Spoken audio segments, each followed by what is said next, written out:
Hello, everyone, and welcome to another episode of Caldwell Chats.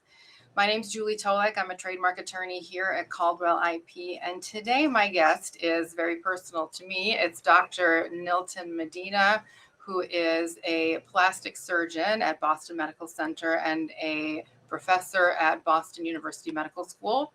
He happens to be my personal surgeon through my breast cancer reconstruction journey.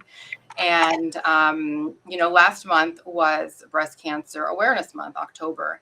And part of our goal today in not only discussing innovations and how Dr. Medina has seen changes in breast cancer reconstruction and where it's going, but also to remind people that breast cancer awareness doesn't stop in October, it continues. And so we are doing this kind of special edition reminder outside of October to make sure that it is still something that people think about and it's on people's minds. So thank you, Dr. Medina. Welcome.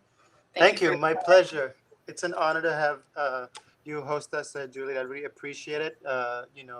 Personally, at a personal level, you've been an amazing patient. You've had an amazing journey. I'm always impressed, seeing patients go through the whole process. And I know the courage and, guts it takes to go through something you've gone through. And, patients like you is the reason why I do what I do. And I appreciate, not only as being your doctor, but what you do as a patient to increase awareness and so women know just the cancer diagnosis, not all, that there's more to the cancer diagnosis. But thank you for having me. I appreciate it. Thank you. Yeah, we've been together coming on 2 years now in December. Yep. And for those of you who don't know, I am a breast cancer survivor, and I think most of our audience knows at this point because I am very public about it. And Dr. Medina and I will be going through my sixth I don't want to say sixth reconstruction, but I guess phase 6 of my reconstruction, if you will, fairly shortly here in a couple weeks. So I want to just jump right in and get to the heart of innovation in breast cancer reconstruction. And I know you're very passionate about doing the best work in the best way possible, and you've discovered some things along the way. So can you tell us a little bit about what you've seen as far as changes in techniques for reconstruction and what kinds of things you are working on, if you can? Yes, absolutely. I'm happy to, they say in life, you always learn more from things that don't go well versus things that goes well, right? If something goes well, there's nothing to learn from it. Everything went well. When things don't go well, you learn most from it, or you should. So, my background has been, as Julie mentioned, it's in breast reconstruction. I did a fellowship at the University of Pennsylvania where my whole fellowship was aggressive free tissue reconstruction under the mentorship of Joe Saletti. As I've gone through it, free tissue reconstruction is very complex, very cumbersome, very involved. It's, 6 days in the hospital, and it's a long recovery. There's 2 different sites that need to heal: the abdomen, the chest. And it's is that what's commonly known as the flaps, like the flaps? Yes. Right. That's known as autologous tissue, meaning using your own tissue. It could usually classically from the abdomen. Occasionally, it can come from the thighs or the buttock to do tissue reconstruction. Occasionally, people will use the latissimus, which is the back skin, to reconstruct the breast. Those are more involved, more invasive, and requires 2 different sites to heal, which requires more from the patient. In medicine, as you go along, you always try to think, what's the best thing you can do to a patient to allow for best recovery while allowing for the best outcome while minimizing morbidity, like mortality. So less invasive procedures. So in doing autologous reconstruction, one thing we've learned is that you bring tissue from a distant area to reconstruct the breast. And as with the pandemic around, we all stopped elective surgery, and it's allowed us to really think. It's a fun time in human nature. We stop for 3 months and all think for a minute without going 100 miles per hour. And during this time, I really started thinking about ways to improve things, ways to make things easier, ways to improve outpatient sort of setting surgery versus inpatient 5-day surgery.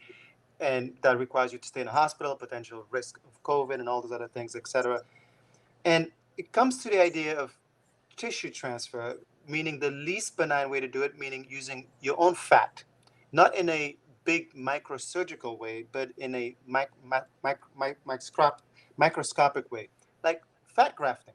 Fat grafting is utilized a lot in plastic surgery, whether it's for contour deformity, burn scar contracture, breast reconstruction, breast augmentation, burn scar contracture, wound healing, etc.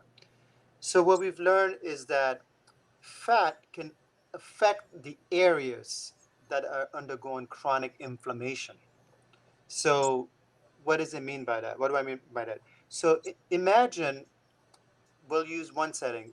So if you have a burn, you have an injury that leads to inflammation and pain. We've learned if you transfer fat to a burn scar, the pain magically goes away.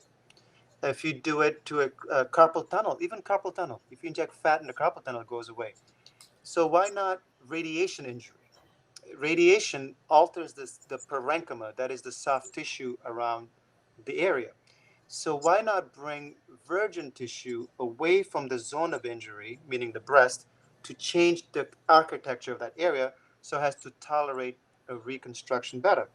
So it used to be the classic teaching in plastic surgery when you do fat grafting for radiation, we used to wait a long time after the patient completes radiation before we even consider reconstruction and or fat grafting.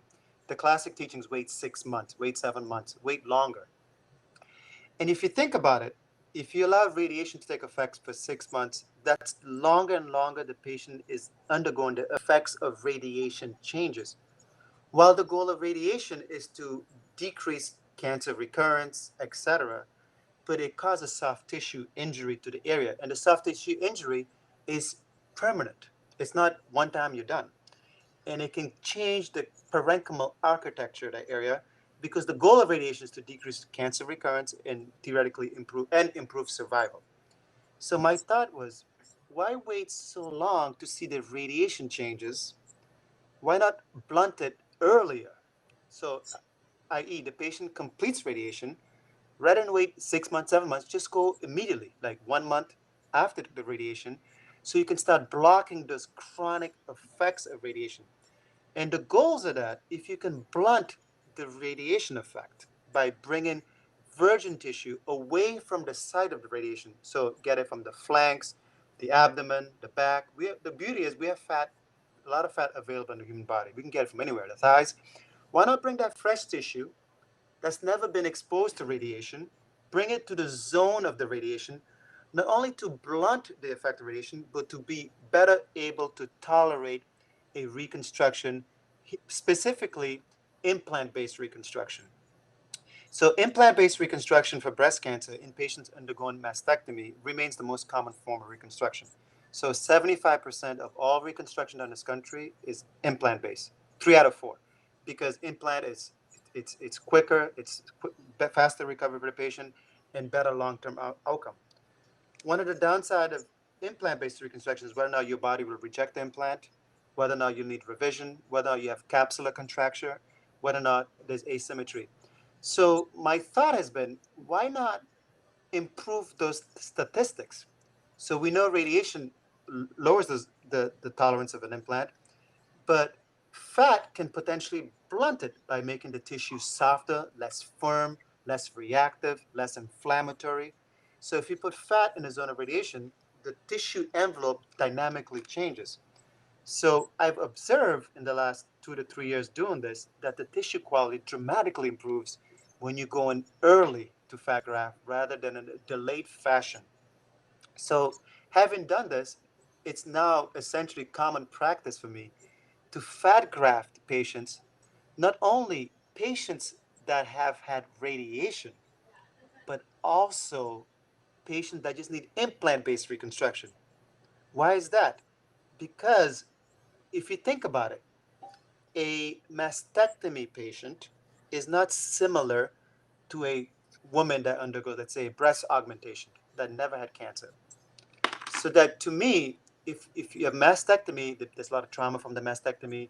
Frequently, patients have inflammation from cancer, right? Life is all about inflammation. Too much inflammation leads to disease. Not enough inflammation, no disease. So my thought has been, if somebody has had breast cancer, mastectomy, why not introduce fat early with the second stage of reconstruction so that you can improve the tolerance of an implant? That is, decrease the capsular contracture rate, soften the tissue, and just sort of like pad the implant. So now, Julie, my concept is not only in radiation, I've learned you should do it offered more than we should to improve the tolerance of an implant. That way, you can have long term acceptance of the implant to minimize the rejection, the capsular contracture rate, etc. So, that's one of the big things I've been doing and pushing for. It's not standard, but I think it makes sense and it should be standard because it's not the same. A breast reconstruction is not the same as a breast augmentation because a breast augmentation patient doesn't have inflammation, radiation, and less breast tissue. Conversely, a fat radiated breast is not the same also. So I think the fat grafting component should be added routinely as part of reconstruction in the second stage. Mhm. That's interesting. I think a common misconception, you mentioned that there is a difference between breast reconstruction and breast augmentation. It's very different. I've had both. Before I had breast cancer, I had implants for, Mm-hmm. many, many years. And that experience obviously was totally different than going through, 6 phases of this reconstruction. And a common misconception for newly diagnosed survivors or their families or their friends. And often people will comment and say, oh, it's just a boob job, or, oh, it's just or they'll look for surgeons and they will only look for the like the websites from the surgeons that just say they do plastic surgery just generally and nothing about specific reconstruction for the breast. And it is such a different thing. And so I just kind of want to put that note out there as a reminder for people to make sure that you're looking for surgeons that do reconstruction and that show that they do. Because in my opinion, if I look at a surgeon's website and they don't advertise that they do this special, very specific surgery, like you wouldn't keep it a secret. This is something very special. So if it's not on a surgeon's website, but then they say they do it, for me, that's kind of a little bit, sketchy. Just things to look out for that I've kind of learned along the way. But I want to also go back to something you used the word, magically, like fat grafting is magic. And in one of my conversations with one of your PAs, when I was asking some questions about how this is actually going to work, to me, it just seemed like you're just layering fat between, the capsule and the skin. And I was like, well, why does this help? You're, in my mind, you're just adding more layers. And she said, it's magic. And she said, what you said. So why does it help? Is there any insight into what kind of reactions like the fat cells are having with the tissue around it that makes it so helpful? I think it's twofold. So I think uh, it's kind of like deep. So the way to think about it, if you bring fat from, let's say, the abdomen, and we bring it there, that fat has to survive in the chest. So the fat's been taken here, it gets transplanted to the breast. Now the fat is like, I need to survive, right? It can't just be dry there. So the fat stimulate uh, triggers, like sort of like in biology we call it chemotaxis to survive, and vessels form that to make the fat survive in this new environment. I think in doing that, it sort of like suppresses the inflammation. So sort of like it's like I'm healing, I need to survive, and I think it calms everything else down.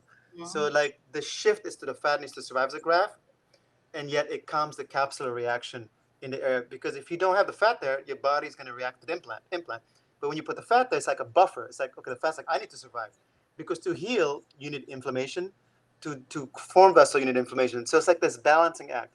I think the fat sort of acts like a competitive inhibitor of your body trying to fight that implant, and then it neutralizes it, and so it makes it better.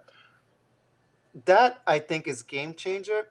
uh, and I'd be curious to know personally is if you transfer, this is like a big thing here, if in patients that have had fat transfer to the breast, do you potentially have less cancer recurrence because you're suppressing inflammation? If you compare cancer grade per grade, fat versus no fat, that'd be a long-term thing. Just see, does it act differently? Because to me, if, for example, if a breast is firm and tight, that's a lot of inflammation. Yeah. If it's soft, it's not inflammation. So Yeah. I would wonder if the inflammation, decreasing the inflammation, would potentially lead to less cancer recurrence. That's a whole other discussion, and Hmm. I would bet that that plays a role. Hmm. Just thinking about it. And the reason, one of the things that made me think about that, there was a study out of Stanford where patients had lung cancer. It is kind of interesting. They had lung cancer. They removed the lung tumor and they did an experiment where they created another wound, let's say in the abdomen, on purpose. When they did that versus patients that had just the lung cancer removed, the patient that had a separate wound in the mouse model, the mouse that had a wound in the abdomen had less cancer recurrence, and they Hmm. thought there was angiogenesis, inflammation competing in the abdomen against the lung at the same time, so that it suppressed it. So we know life is a balance of too much information, not a lot of information. So I think the anti-inflammatory, the competing of the inflammation helps the capsule get soft, and also the skin is not as tight because there's not actually a layer. So it tries to react against the implant, it can't. And I've observed this over and over and over.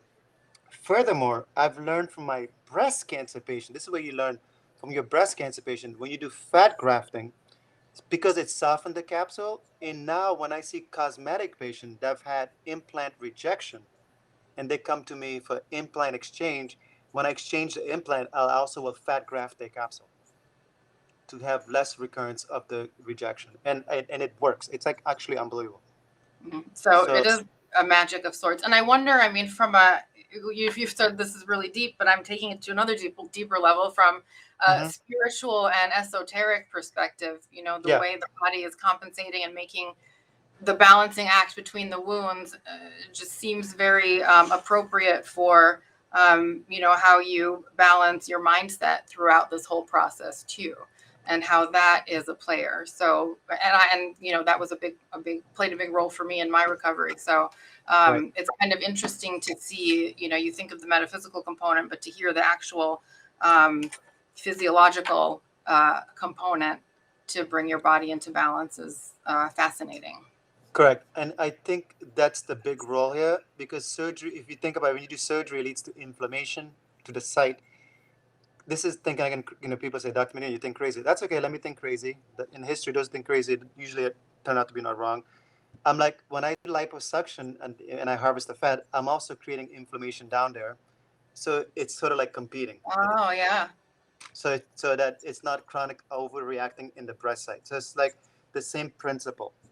Because yeah, yeah. it's exactly, because that's why when people have heart attack and the first thing they tell you to take after heart attack, the vessel injury in the heart causes you to get a heart attack, leads to inflammation. The first thing they tell you to take is aspirin because it's an Hmm. anti-inflammatory to prevent further injury. So Hmm. it's a balancing act, and I think personally in my career, I didn't use. Now I say I didn't use fat grafting enough back in the days, Hmm. and now I routinely use it, Julie, in second stage reconstruction, even without a history of radiation, Hmm. because I feel like it's going to decrease capsular contracture, make it less soft, and make that site more tolerable to tolerating an implant, because you're building it up so it's less the skin is less thin, less fat, because it's not like a primary augmentation. Hmm. Yeah, I mean, it's so it must give you such a good feeling to be able to find these new methods of doing things and be able to help your patients and to be part of it. And I know personally, we've had many discussions about how meticulous we both like to be You have uh, to be. in these situations. Right. And so I wanted to know if your attention to detail, I mean, obviously every surgeon should have attention to detail, but I kind of chuckle because, every time I come to you and I'm like, look, I see this thing. And you're like, I know, I see it too. And it's like, we're both crazy. You're like, I'm crazy. I see it. And I say, that's why we get along, because I see it too. So this enhanced attention to detail, is this something that you always had inherent in you? Or is it something that, Yeah. I mean, obviously it's developed over time, I'm sure, it can't help but not, but were you always like this, or did you Right. No, realize absolutely. how important it was, as you Yeah, I started? think this is just in my biology. I think about something 10 times before I even do it, because I hate one thing that everybody tells me, I hate complication. I actually don't sleep well when I have complication. It bothers me more than I can have one complication. I won't do well, even if I have 100 good outcome. And the goal, and I think about things over and over and over before I even do surgery. Like I've done fat grafting to the breast, probably over 500 cases in the last 5 years. But every patient, I think something bad can happen. So I think crazy about not having complication, paying attention. How do you do it? How do you do this? I always leave margin.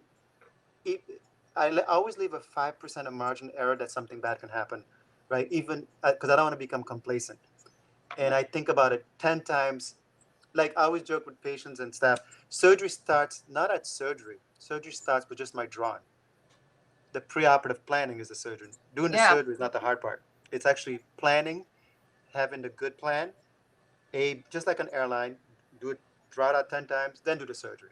So it's something I've always had in me. It's something I continue to have. And I always tell people I probably won't be the same surgeon 5 years from now, right? I'm constantly morphing. And I have the privilege of learning from patients how to best improve the outcome. And in medicine, we should learn to adapt and change and morph. Because if I didn't, I graduated from Dartmouth Medical School 2003. So had I stopped learning in 2003, then I would be practicing medicine from 2003, right? And I always joke with my medical students. They laugh at me. I'm like, it's not really funny, but it's true. I always go to them. You actually, the joke is, imagine they're my medical student. They're rotating through. I'm like, hey, by the way, you learn nothing in school. They're like, what? What are you talking about, Dr. B? I'm like, no, you learn nothing. School just teaches you the principle of how to learn, right? I went to medical school from 1999 to 2003. That was 4 years of my life. I've been out of medical school for almost 20 years. So I've learned more in the last 20 years than the 4 short years I was in medical school. Medical school teaches you just how to learn, and then most of your learning is life and executing in patients. So you should never stop learning, always learn. And I've always been crazy and picky, and and I learn from my patients the most. So I've learned everything that I've done is from previous outcomes, and I always strive to continue to improve.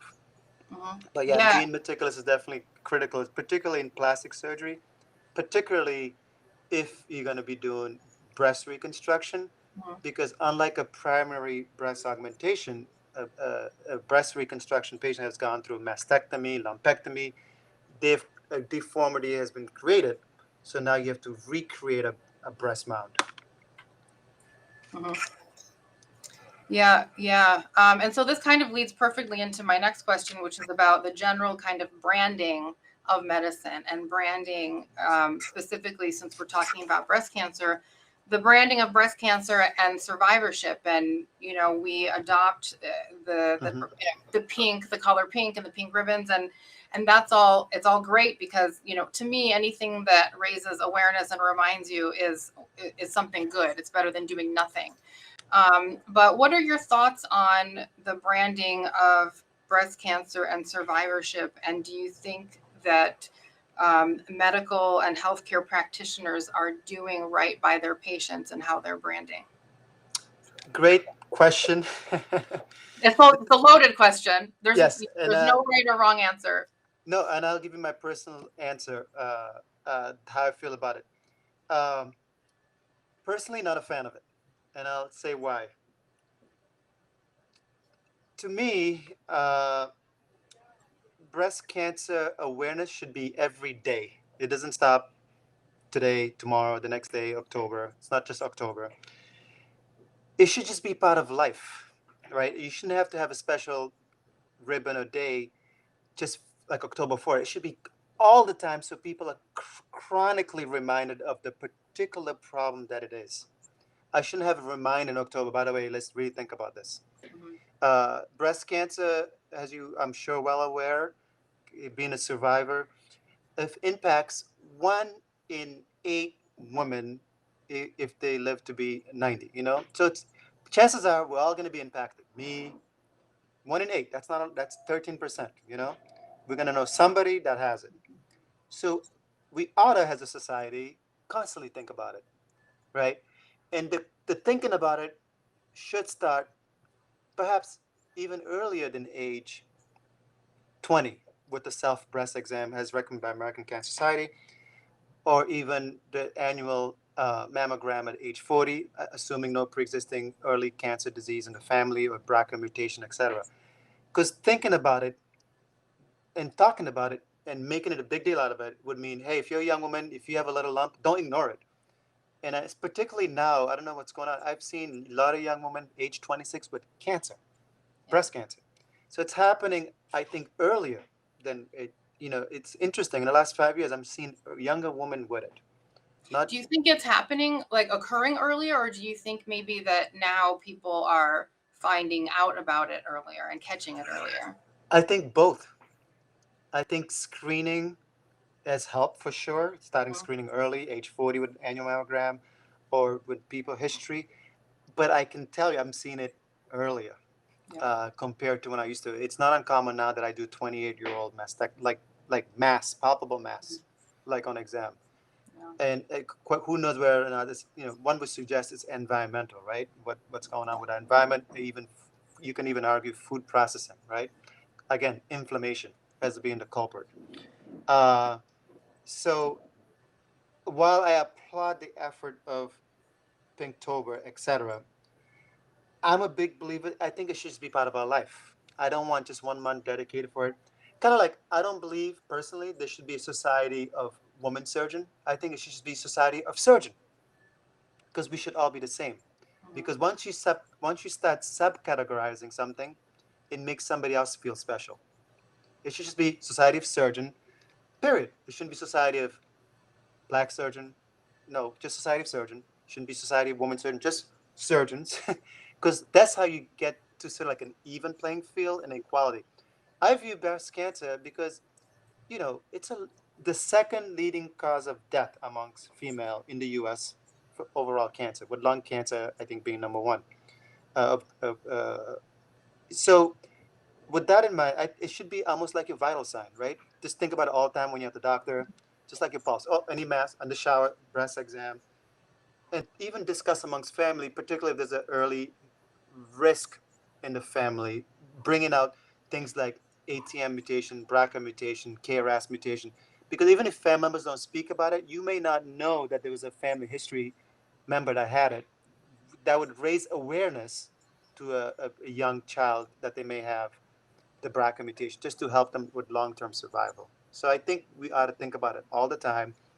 It shouldn't just be 1 month; it should be all the time, and that way people become more and more cognizant about it. And furthermore, I think in plastic surgery we have the luxury that besides doing breast reconstruction, we do a lot of breast-related procedure like breast augmentation, breast reduction, etc. Like as a society, as a specialty, we do over probably 2 million breast-related procedures a year. If breast cancer is 1 in 8, we could also play a role in helping patients with early detection. So, because most women that tend to seek aesthetic procedure or breast reduction are in the already the screening age over 40. Even if they're under 40, we could start the screening question to gauge this conversation to screen early. Because the last thing you want to do is do a breast reduction, move tissues around, and then you never did a proper screening. Turns out they had a BRCA mutation if you did it, because they had, aunt had it, mother had it. You could screen before you even do the procedure. So we could also play a role, primary care can play a role, and it should not, in my opinion, just be October. It should be something you talk about all the time, and that goes for any disease. I think we shouldn't have to struggle to make it something that comes to the fruition. It should be talked about and taken seriously all the time. Mhm. Yes, and I think, for me, I've been very public about my experience and my journey, and that's one of the reasons, I mean, the more the word gets out there, the more people are thinking about it, and the more, women are and men are, doing their self-breast exams. And there has been such a stigma in the past, and still is, with breast cancer and any disease really, and, talking about it with family and friends, or being open about it. And so hopefully through discussions like this and through having Q&A sessions like this, and having professionals discuss it more, I hope that this reaches more people. And that is kind of that's why I see it as my duty, as a survivor. If anything good is to come of this, hopefully, if I help just one person, then it's worth it. And so On that note, I'm so grateful to have you here with us and talking about this with me. And I appreciate your time so much. Thank you, And Julie. and everything that you've done, for me and continue to do personally. So yeah, thank you as well, Juliet. I appreciate everything you've done. You've been an amazing patient, very lot of courage, and continue doing with what you're doing to to spread the word. And it's going to take both patients and survivors to continue to lead the fight. To continue to raise awareness and not just put it just to October. yeah, As some people like think. But I appreciate all that you're doing as well. yeah. Thank you. Thank you, Juliet. Thank you. Okay. Thanks everyone for tuning in. This is Caldwell Chats and trademark attorney Julie Tolek signing off for now. Thanks, Dr. Medina. See you My soon. pleasure. Bye bye.